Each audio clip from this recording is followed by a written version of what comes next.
want to just say thank you all for coming and thank the panelists. I'm going to introduce the moderator, who's Jane Ganal, one of the two impresarios of Litquake, which starts on Saturday, right on October 11th. I'm really bad. It's actually Friday. It's on Friday, okay.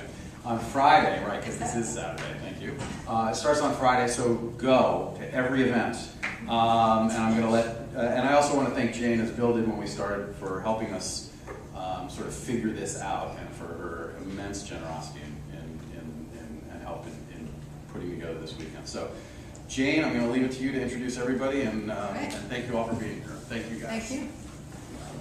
So I'll introduce our panelists, and why don't we just sort of hold our applause so I can get through them, because they all have very fat bios, and I've even condensed them, but they're still long even so. And I also want to thank David Hewlin and Bill Deverell and Will Hurst for making this amazing weekend happen. We need to do these symposia more often. So, Phil Bronstein to my left. He's been executive chair of the board. He is executive chair of the Center for Investigative Reporting ever since the organization merged with the Bay Citizen last year. Previously, he was editor-at-large for Hearst Newspapers and executive vice president of the San Francisco Chronicle. He was, before that, editor of The Examiner. You'll be starting to notice a theme here shortly. Where he started as a reporter in 1980, doing investigative journalism and foreign correspondence, and was a Pulitzer Prize finalist. Next to him is David Talbot, who's been called a pioneer of online journalism by the New York Times. He is the founder and former editor-in-chief of Salon, and former arts editor of The Examiner. He's the author of the best-selling Brothers, about Robert Kennedy's search for the truth behind the assassination of John F. Kennedy. He's also author of Season of the Witch, which was a national bestseller about San Francisco's wild and bloody history. He is now at work on a book about the CIA. Next to him is Michelle Tea. She's the author of 4, count them, memoirs, including the illustrated Rent Girl and the award-winning Valencia, which is recently adapted for the screen. She's also author of a collection of poetry, a novel, and a YA fantasy series, the first of which was Mermaid in Chelsea Creek. She is the founder and artistic director of Radar Productions, which oversees the Radar Reading Series, now in its 10th year, the Sister Spit Tours, and the Radio Lab in Mexico.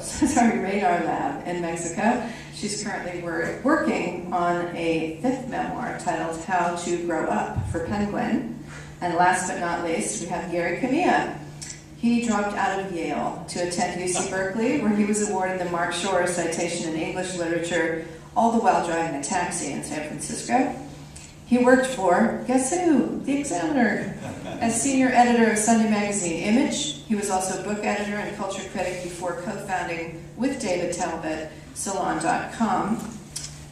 In August, Bloomsbury published his best-selling book, Cool Gray City of Love, 49 Views of San Francisco. Please welcome our panel.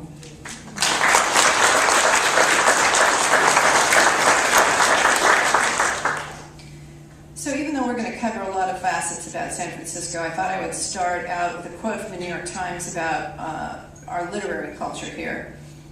This was from a piece actually about Litquake, and I promise I will only mention Litquake in context, and I will not flog it too heavily. On almost any day or night in San Francisco, there is likely to be something for the literary inclined. A poetry reading at a bar, a book swap in a cafe, or a reading in the book-lined lobby of the Hotel Rex. This is a place, after all, where dozens of fiercely independent bookstores not only survive but thrive, thanks to a city of readers who seem to view books not only as a pleasure but as a cause, which I thought really put the finger on it. So, San Francisco, obviously has a very storied literary history that includes people like Dashiell Hammett, Mark Twain, Jack London, Gertrude Stein, as well as modern blockbuster types like Armistead Maupin, who was here yesterday, Amy Tan, Dave Eggers, Isabel Allende. They all live here too. The scene itself, at least in my view, is fractured, but sort of mutually joined in purpose and support, and it's booming. 14 years ago when we started Litquake, we were kind of the only show in town, and now there's pretty much, as the New York Times wrote, any night of the week there's something going on. A lot of organizations that serve various passions, from The Rumpus, which is sort of about politics, to A26 Valencia, which is about kids, to live series like Quiet Lightning, Michelle's radar reading series, The Literary Deathmatch, and more. San Francisco has also traditionally been at the forefront of great journalism, boundary-pressing journalism, starting with Mother Jones in the 70s to Will Hearst's glorious Examiner of the 80s, which we all participated in, which featured names like Warren Hinkle, Hunter S. Thompson, and Armistead Maupin, to the groundbreaking work of Salon.com in the 90s, one of our finest journalism websites. And since the turn of the century in journalism, we've seen the rise of online-only news sites like The Bay Citizen and the emergence of the Center for Investigative Reporting as a nationally prominent source for news. And in fact, all of us sitting here have done journalism and books. So there you go. Okay, Phil. Phil's the one that he's soon to do a book. Phil, it seems to me like he's got an agent already. Anyway, it seems to me like New York has always been associated as being the sort of hotbed of journalism excellence in the city between the New York Times and the New Yorker. But the Bay Area seems like it's staked a pretty strong claim in recent years thanks to the rise of the CIR. I mean, what is it about the Bay Area that makes this a place where nonprofits like the Center for Investigative Reporting can really thrive? Well, thrive is an interesting word. It's true that they exist, but I'll throw it back to Litquake. I mean, Litquake, which we were both there for the beginning, and you started it along with Jack. Let's be honest. I mean, you have to struggle every year to make Litquake happen. And the thing, Litquake is getting bigger and bigger, and fabulous. It's a fabulous event, but where's the money? Where's the support? It's going to the CIR. The Center for Investigative Reporting, right. So are we saying that there's only a small pool of people? I mean, I went to a ProPublica fundraiser. ProPublica is the only other organization nationally that does what we do at the Center for Investigative Reporting. And, you know, it was very hip, but they didn't collect a lot of money. And so I think New Yorkers have been very snobbish and arrogant about their superiority, and in some cases they're right, but not in every case. But let's focus on San Francisco, because here we have this great essential salon for the literary fans of San Francisco, the readers, the writers, the would-bes, and it's struggling. And why is it struggling? Because the opera's not struggling, as far as I know. The symphony's not really struggling. The ballet's not struggling that much. And so I think the problem we have here that may exist in New York, but there's just more money there, is that the big money goes to these few traditional institutions. And I think that as much as David and Gary with Salon have tried, Francis Coppola in the 70s, when he started Zoetrope, he bought a building for live theater, he started a city magazine. People trying to generate that kind of energy, they're not generating enough support. And so, that's what I feel distinguishes us, unfortunately. Is that we have all these great ideas, but not the money to back them up. We have these great actuations. We're executing on great ideas. You're executing on great ideas. These guys executed on a great idea. And what happened? I mean, I think Salon It's not a San Francisco institution anymore. is struggling. Well, and it's moved to New York. But Did Rolling Stone. my question would be, don't you think that San Francisco was the ideal place to launch Salon.com? Because we were sort of that was during the salad days of the internet taking off, and it seemed kind of perfect that it was located here.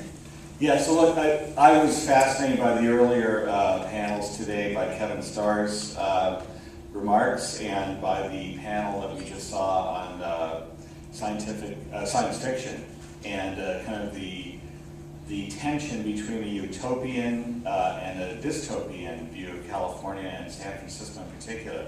And my book, Season of the Witch, was what I was trying to do there was to chronicle how this oasis, and I really did see San Francisco as an oasis as a kid growing up in Los Angeles in the 60s. It's where I wanted to be. It was, to me, the height of creativity and freedom.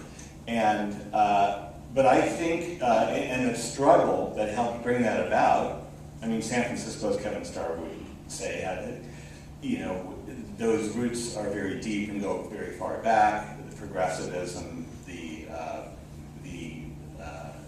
innovation, and so on. But certainly it really took off in the 60s and 70s, and it was a very traumatic event for the city, series of events. And the city had to grapple with its very identity. And at the end, we came out with what we now know as San Francisco values.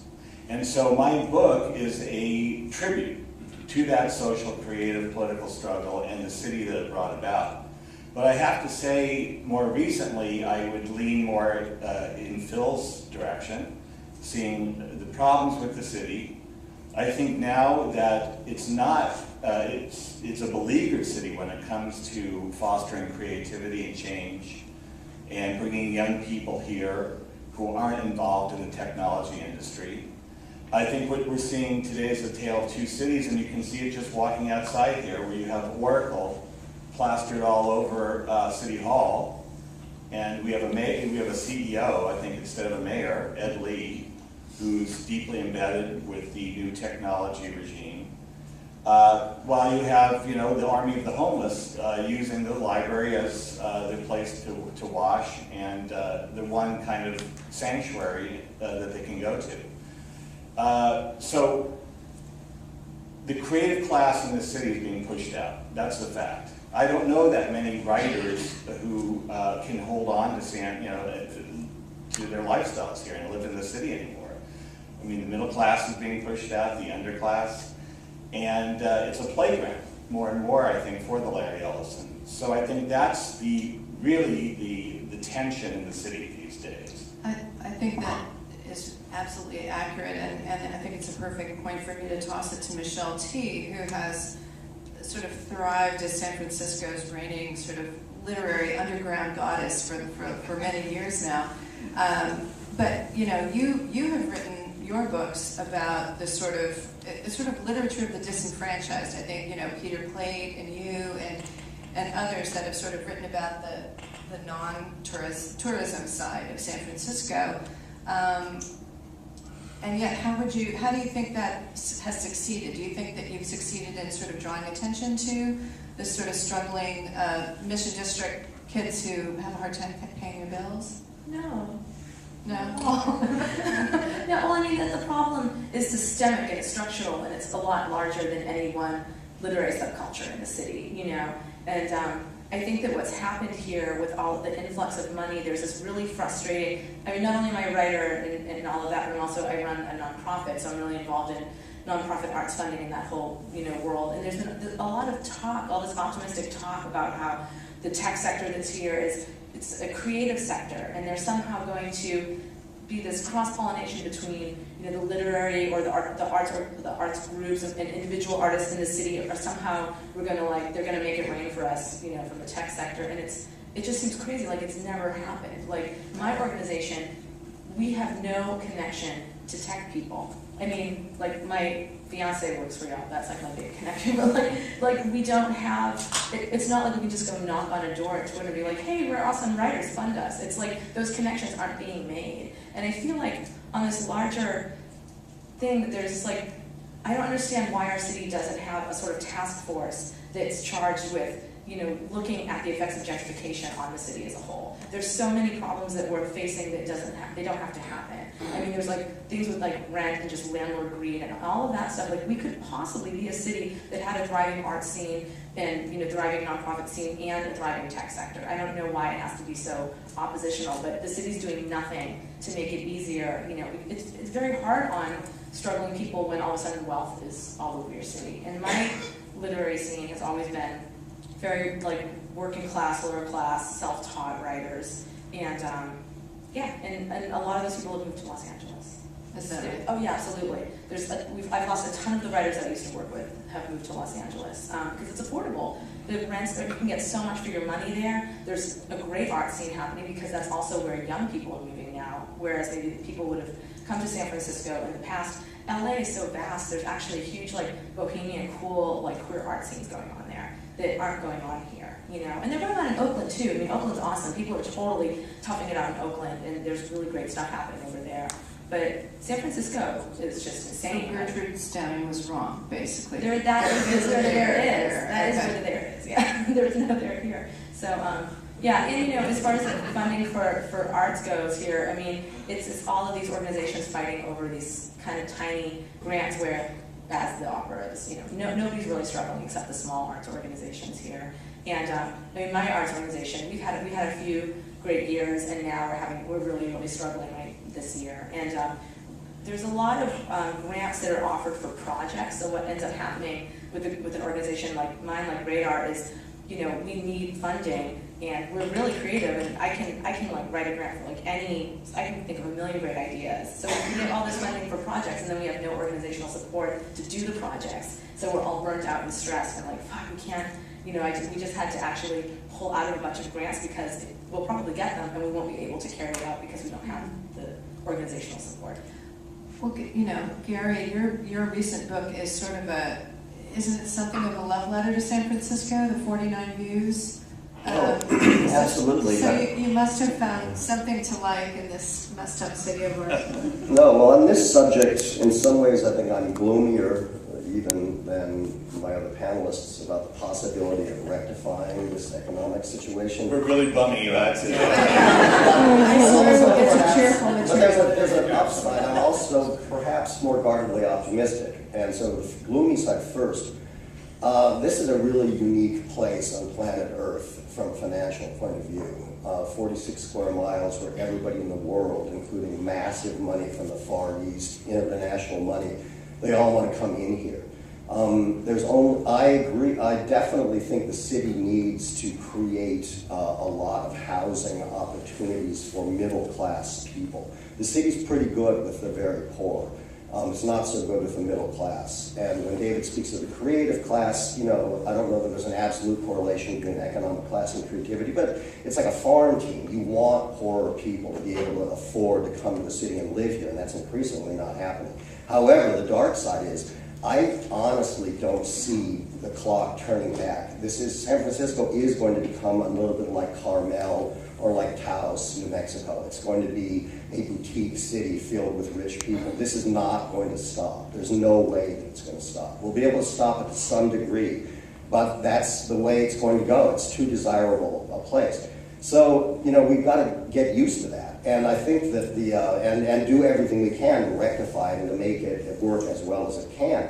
But in terms of it being a richer city and the tech revolution, I hear what Michelle says that, like, you know, this utopian talk of the techies are to come in and suddenly there's going to be this great interchange between artists and techies.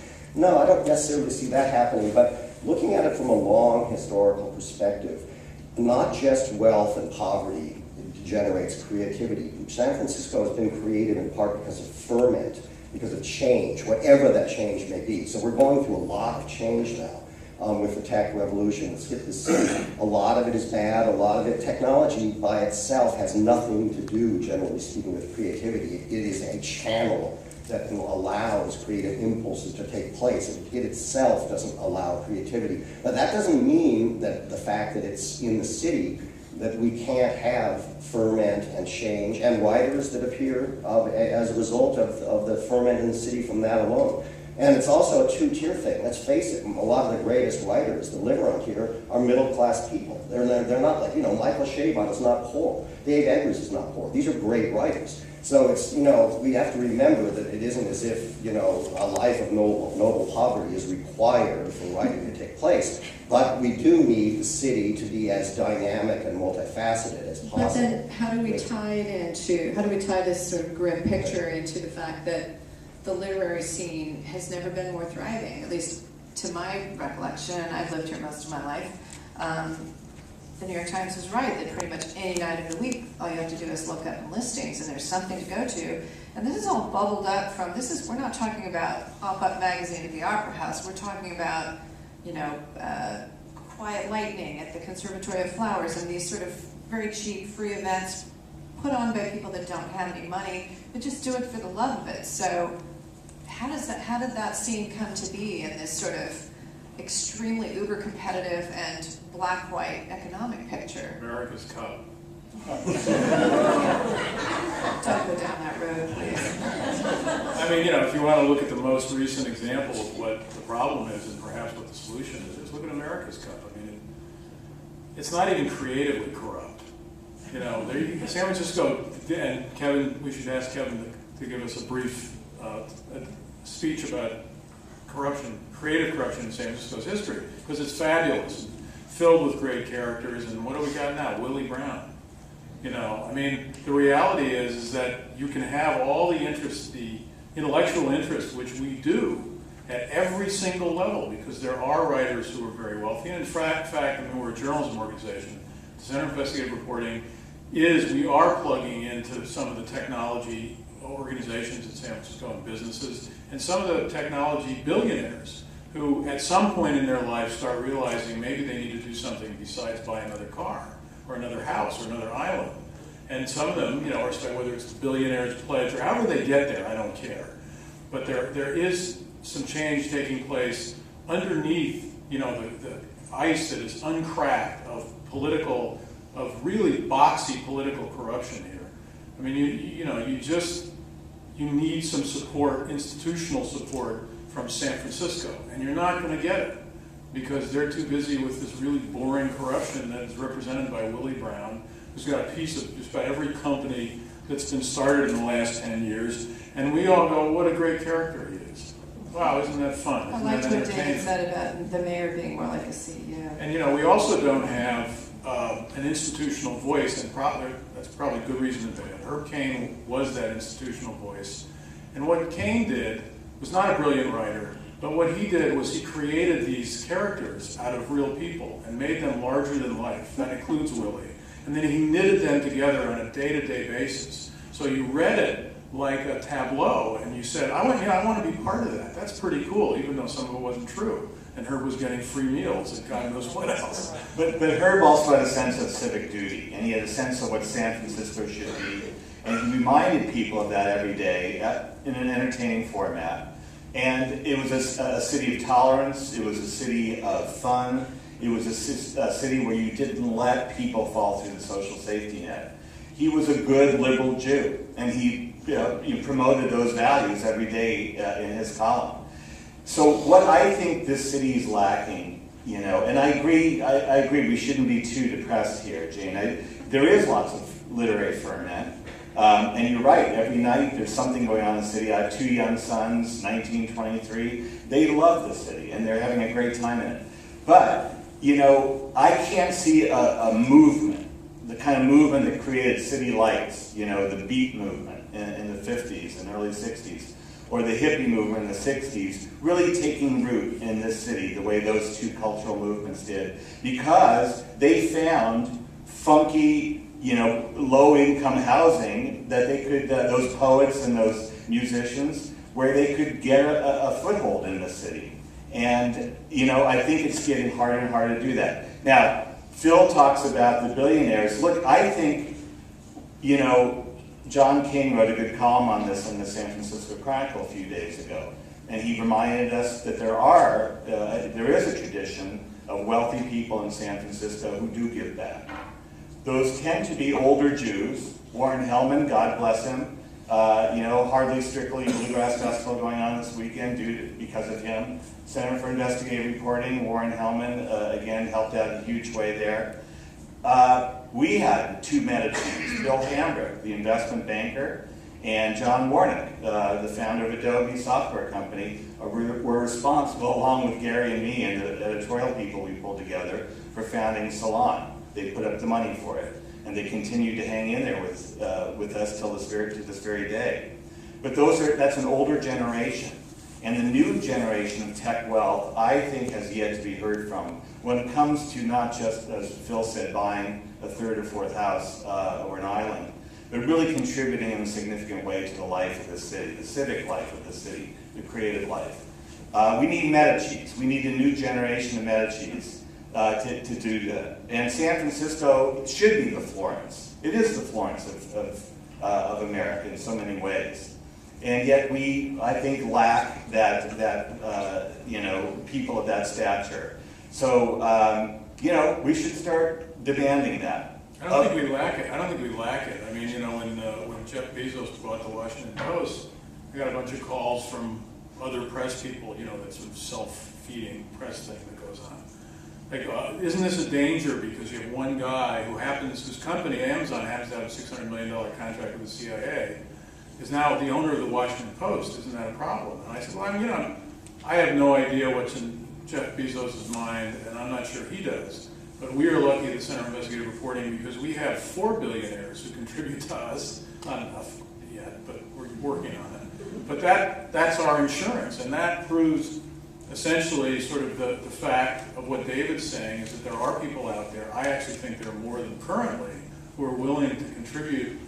What we all have to come up with as the sort of the so-called creative people is a framework that's going to allow them, so let's every one of us who's an artist and an author and a journalist, pick your billionaire and stick with him or her. Well, and we also have a duty to become self-sustaining at some point, not to be just be sponges constantly asking for handouts. I mean, what Lawrence Ferlinghetti and Paul Yamazaki were able to do with City Lights was to create a self-sustaining institution that's world-renowned, that stands for something, that has creative values. And people from all around the world come there, and City Lights is a great success story, a great San Francisco success story. To me, that's a model. So, just to kind of try and steer it back towards the literary for a moment. This is an awesome discussion, but it's sort of like what writers think is wrong with San Francisco as opposed to, no, which is great, but it's also, I think you want to hear about the history, the literary history of San Francisco.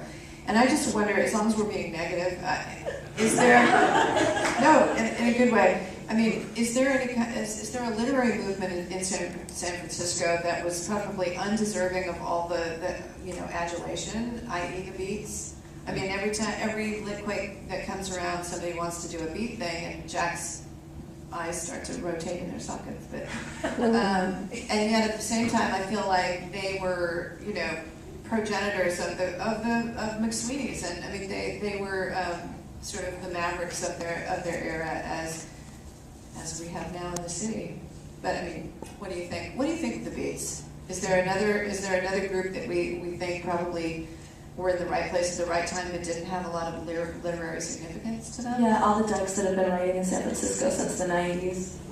Seriously, I just think they're all as good, if not better, and more innovative than the Beats. But it's talk about a counterculture voice. It's completely removed from power, removed from male privilege, removed from heterosexual privilege, removed from usually financial privilege. So it's very hard to get published. And Can you tell some names? Oh yeah, Allie Liebegot. She hasn't published a book that hasn't won an award. Lynn Breedlove, Daphne Gottlieb.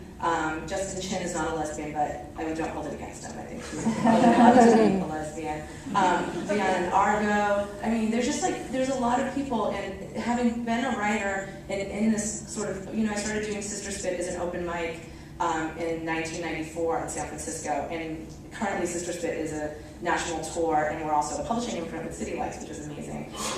So I've been just working with just different kind of young queer female writers since the 90s, all who have really strong outsider voices, and it's you just watch people not be able to gain traction because they just don't have the connections or the resources, and you watch them sort of the reality of paying the bills kind of continue to kind of weigh on them, and their writing sort of peters out, and then they're gone. And it's I just think what were those novels that didn't get written because the city got expensive, they didn't have the contacts in the world. That's why I feel what we do at Radar is we try to hook people with publishers, we try to hook people up with audiences and stuff like that to give people a reason to write. When I started writing in the 90s, it was when spoken word was really taking off, and so there was a different open mic that was free every night of the week, and it was a huge scene, and so I felt like there was always something for me to do with my writing, and I could bring it somewhere. But I just feel when you're that kind of disconnected, if you don't have a place to bring your writing, and you don't feel like being published is necessarily an option for you, you could be really talented and have a lot to say, but you just kind of peter out because what are you going to do with it? So where's the source of the problem with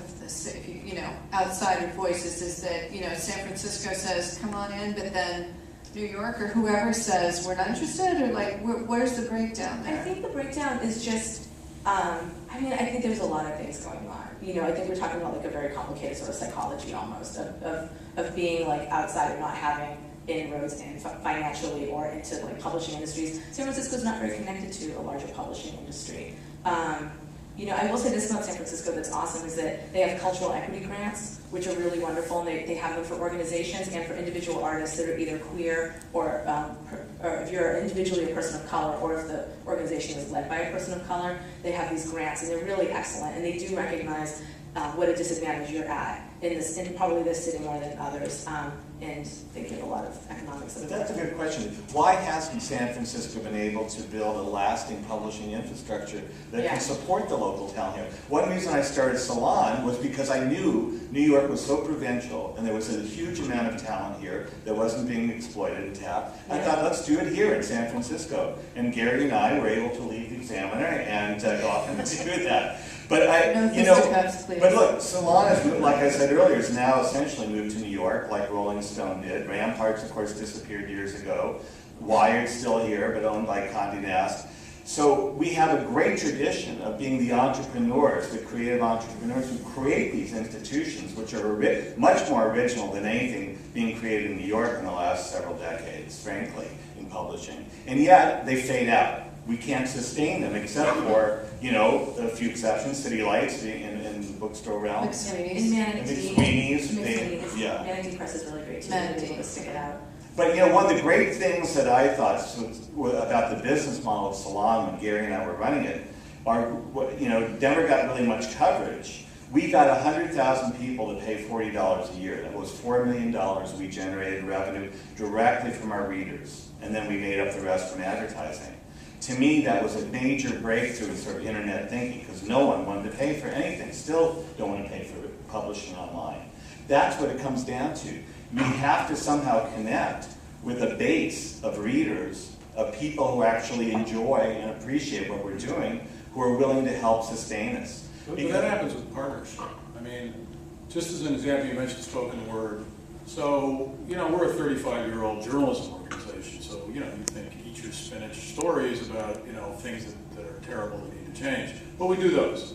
But we also have a partnership with YouSpeaks. YouSpeaks started here and is now in 50 cities around the country, started by James Cass, visionary. And it's these kids who felt, I'll speak from the journalism standpoint, it's like, I haven't written a book and I'm not gonna. But they come from the perspective of, the press, they call us the press. They are not represented by us. And if they think about, for instance, in Oakland, not talk about San Francisco, but in Oakland, if you read a story, it's about murder. That's all there is. And for these kids, they have a life that's richer and fuller, and they want to see that reflected, and it's not reflected. So we have a relationship with them and a partnership where they are connecting with our journalists, and our journalists are trying to find out from them what's life really like if you're 18 or 17 and struggling in a disadvantaged community. And do better journalism as a result. And then we are finding that they are doing better, stronger, more powerful poetry, spoken word poetry, as a result of getting actual facts from us. And so that kind of relationship, again, that doesn't get us to the money piece. But they've done HBO specials and CIR, we do raise money and we do have earned revenue. And so there's a possibility, a greater possibility with partnerships. I think if you sort of look outside your genre into other areas where you might be able to partner and have more power. Gary, you were about to say something.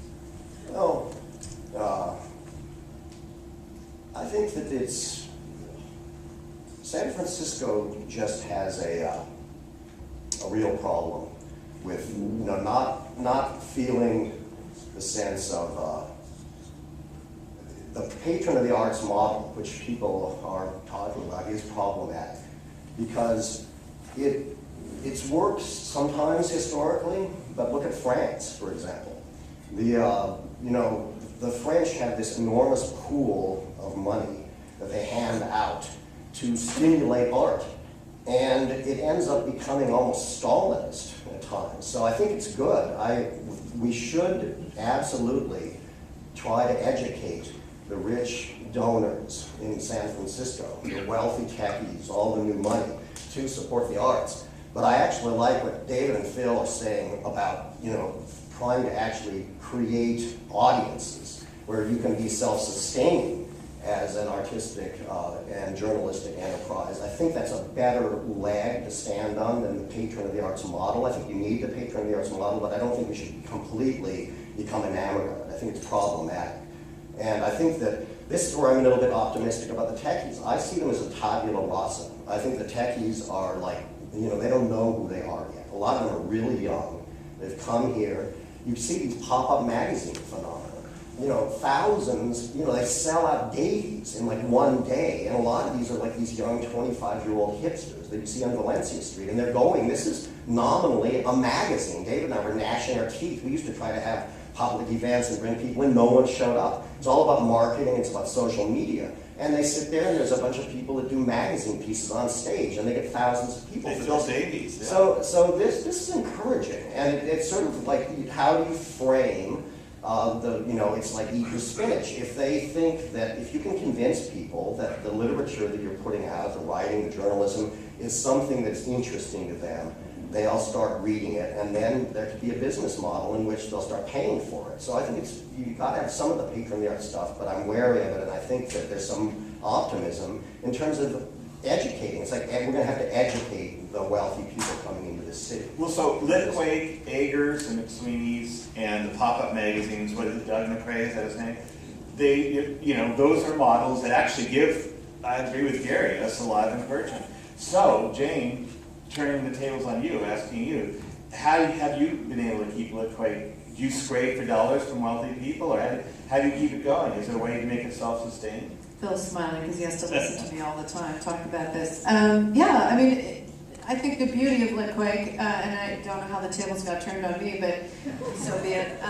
You're a player here, honey. Is that it's an idea that began organically, and because it was an all-inclusive idea, I think is the reason it's now 9 days long and 800 authors big. Because we never told anybody, you know, you can't play. In other words, so people say, hey, that's a great idea. Can I bring my organization to the table? And before you know it, it's this huge thing. But our fundraising has not kept up with the size because it was started by writers. And what do we know about fundraising? And it's only been in the last few years that we finally got smart and brought in outside help. But don't you charge? I mean, don't you make money? Our ticket money is just a small fraction of, because about 80% of our events are all free to the public. So we don't charge for very much. So yeah, really good model, right? Well, no, but the thing about Litquake is that the narrative is interesting. The narrative itself is interesting. So CIR, we're running these things called the Lunch Club. And there's a bar in the Hearst building called the Local Edition, which if you've been to, but those of us who are old newspaper hacks, you know, we feel very comfortable with it. It's like a newspaper museum, a cross between a speakeasy and a newspaper museum. And we have these things, and we invite, you know, guest donors, people who are already donors to CIR, potential donors, board members, obviously, you know, our staff.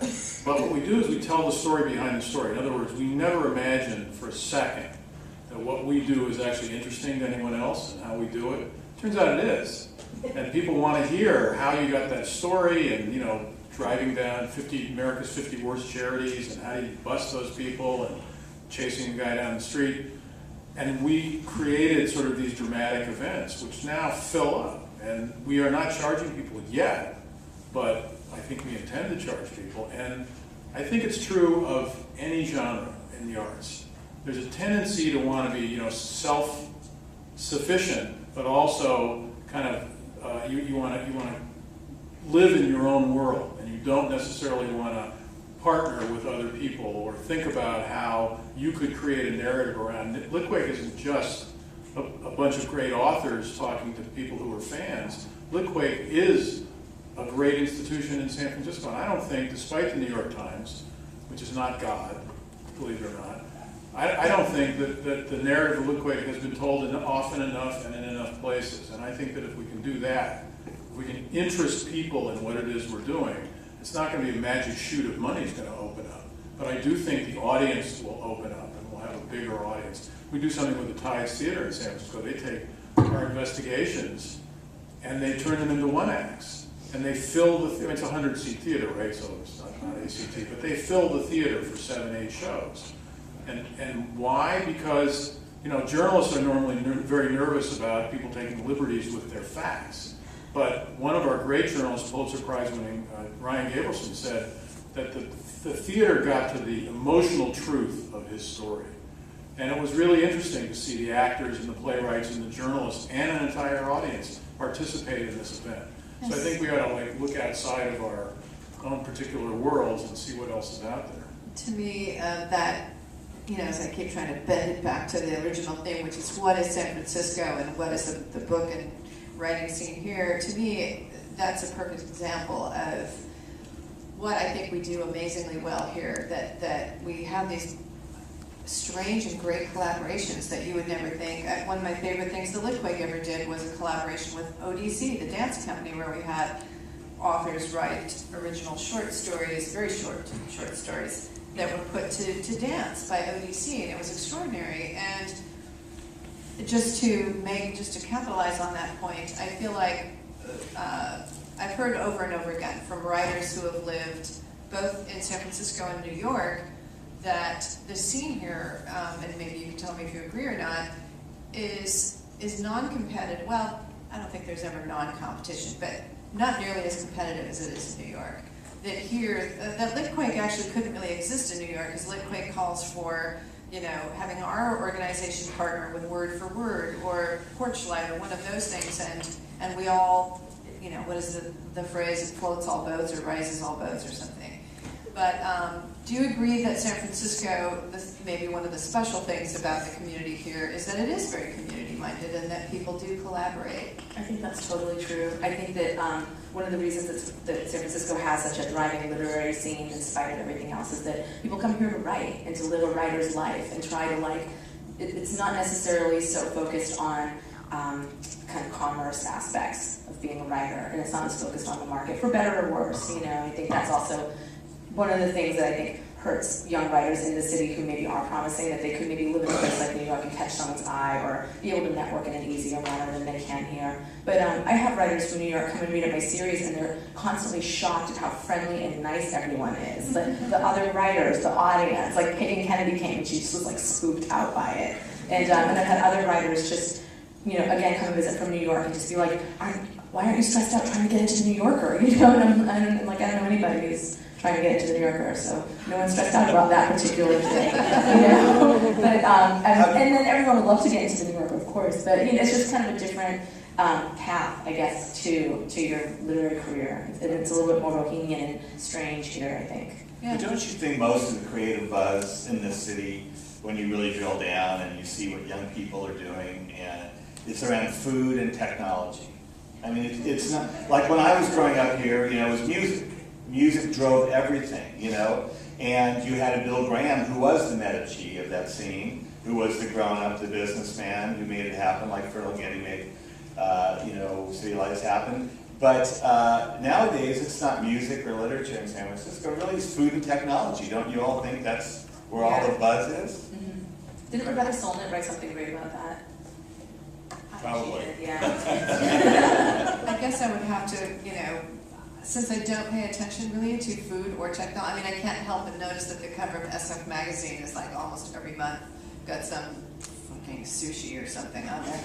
But other than that, I feel like maybe because I'm so deeply steeped in the literary universe here, I feel like that gets a lot of excitement too. You're saying that food and technology is... And apps about food. That's the cutting edge. Well, just look at Valencia Street. It's all restaurants. It used to be a lot more of a diverse strip of commerce. And Dave Eggers, when I interviewed him, I wrote a piece in San Francisco Magazine about a year ago, saying, "Oh my God, the tech revolution is destroying the city." And when I interviewed Dave for that, it was interesting. He said, I don't get that feeling. We're all living together here in Valencia. And now his latest book, of course, The Circle, is kind of a warning about the dystopian view of the tech future. So I understand from the reviews. Haven't read the book yet. I think that's, I would like to think of San Francisco still as this creative oasis that I wrote about in Season of the Witch and Gary wrote about in Cool Great City of Love. And yes, there still is stuff, that makes me, encouraged. right here on stage. But really, I mean, where I see my kids go to Oakland now for First Friday. That's where they're hanging out. That's where they're going to warehouses, where they're raves, where they're interesting sort of experimental artistic things happening. And the city's becoming more of a playground, I think, for the rich. I mean, Bruce Brugman was freaking out about this, the publisher of the Bay Guardian back in the 60s, the Manhattanization of San Francisco. He saw it in different terms because of the skyscrapers that were springing up. But what we really do have today, I think Gary was sort of touching on this, was San Francisco is now Manhattan, and Oakland is our Brooklyn, where the younger people and the creative class is essentially moving. God, I hope Oakland doesn't turn into Brooklyn for Oakland's sake. I know. Because Oakland is now Manhattan. I know. Yeah, well, yeah, that's one step away from that. Since we got a late start, I'm going to have to let that be the final word. Sorry, there's no time for questions, but the library closes right at 5. So thank you all very much for coming. Thanks to our